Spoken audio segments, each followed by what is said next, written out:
G'day guys, and welcome back to the channel. Today I thought I'd come and check out this rear vision, a display of Holden memorabilia and bits and pieces at the State Library of South Australia in the city. So that's the entry sign as we come here, and of course here is the main entrance to the State Library. So we'll wander down. I can see a big Holden sign there, so we'll wander down and have a bit of a look. And as you enter, you can see one of the big signs that adorn Holden's, one of the Australian manufacturers of all time. And over there there's a beautiful FJ ute as well, so we'll head inside and have a bit of a look around.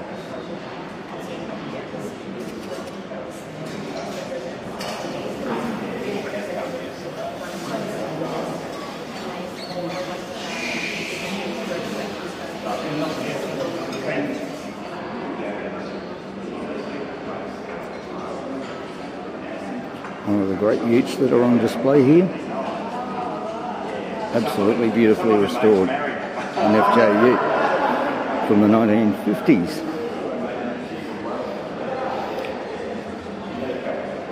But just look at that framework on it.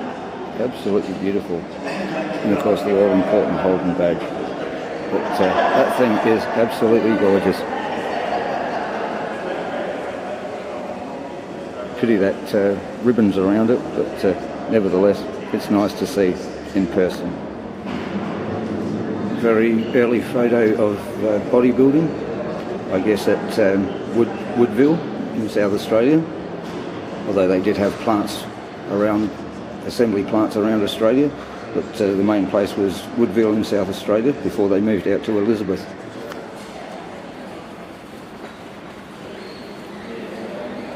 And one of the last photos with all the Holden workers and 4 of the product before Holden's closed in 2017.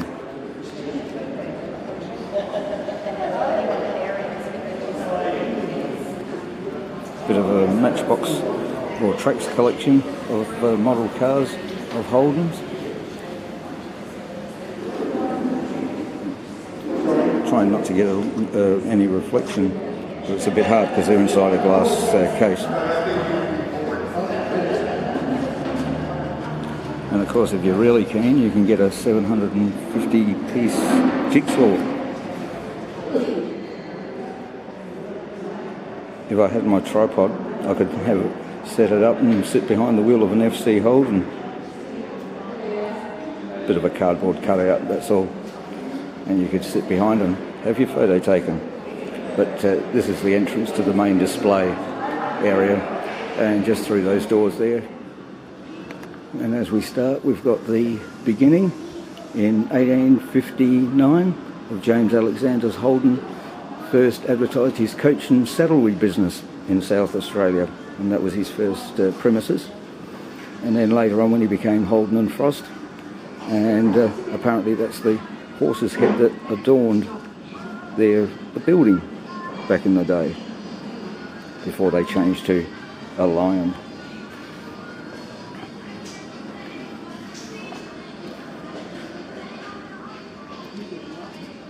And a huge display of different assembly plants that they had around the place, of course. So I'll just go back. We started in Adelaide in the city, Birkenhead and Beverley, at Woodville, which some people may still remember, and of course Elizabeth.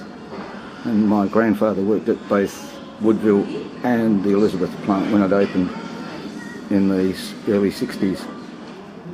And of course it goes through Holden's development during the war, different things that they did during the war, and showing women working, building aeroplanes and that, done by Holden's. And then of course we get to the first Holden, Australia's own car, the 48215. And it's got a bit of a story there as well.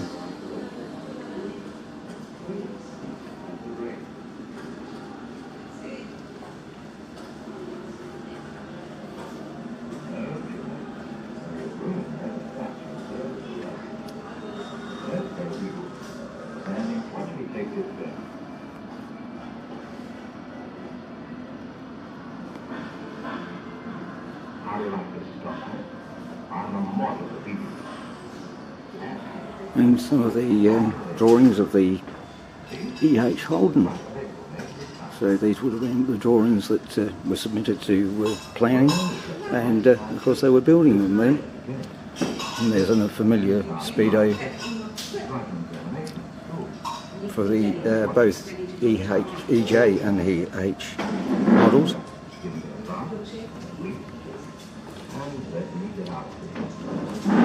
So they're real plain.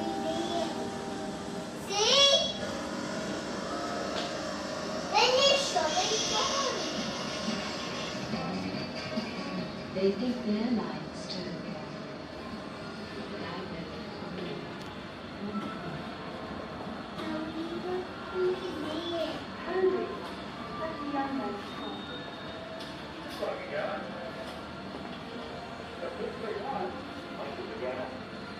So they've got a bit of a timeline going there, and of course the last of being the VF.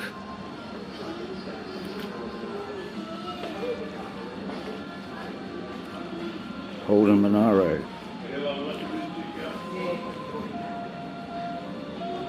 HG model, GTS 350,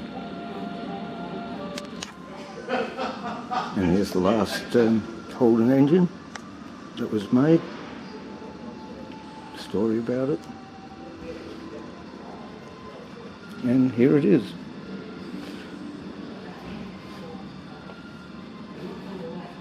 Of course it's a cutaway, but lets you get to see all the internal workings of it, with the gears, automatic gear as well.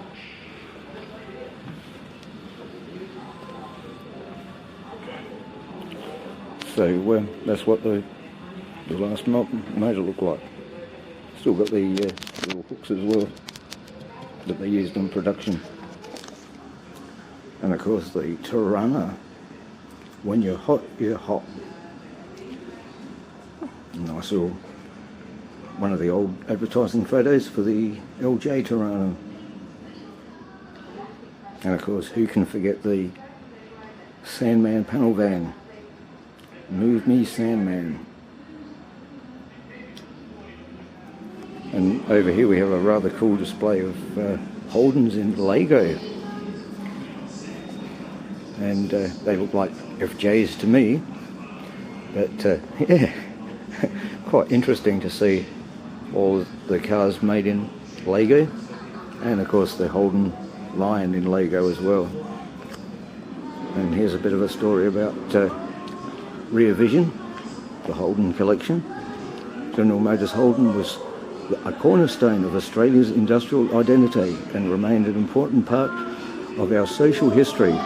Through the extensive Holden archive held at the State Library of South Australia, this exhibition explores the iconic car maker's operations, workforce and dynamic, and its profound impact on the national psyche. And of course anybody that worked in a car factory or any factory back in the day would remember the old punch clock cards where you clocked on and off. And of course we come to the sad end of Holden's, the closure. And in 2013 they announced that they would cease operations in Australia and to be closed in October of 2017. A very, very sad day indeed for Australia. And of course that was one of the drawings in one of the national newspapers.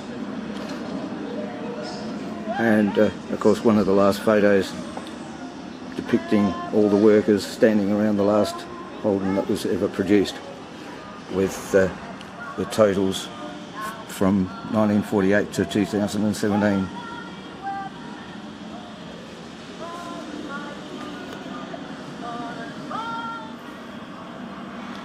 A clay model of a VE Commodore in a glass case. How stunning is that? 60th anniversary edition too. But yeah, that's what a clay model looks like. That thing is very, very cool indeed. And somebody playing around with a die with one of the large presses at Holden's. Some of the workers there. And this looks like it could be Woodville. And of course home time, always the best time. Yeah, Woodville tool room. So where they were making the dies to make the Holdens. And of course it stayed with them from when General Motors took over a controlling factor of Holdens back in the 1930s. So I trust you've all enjoyed looking around at some of the history of Holden as much as I did. Absolutely fantastic, and if you're in the city in Adelaide, please do check it out, because it is an absolutely wonderful, mind-blowing collection of different memorabilia. So from Cars and Stuff, I'll say thanks for watching, thanks for liking, thanks for subscribing, and we'll see you all in the next one.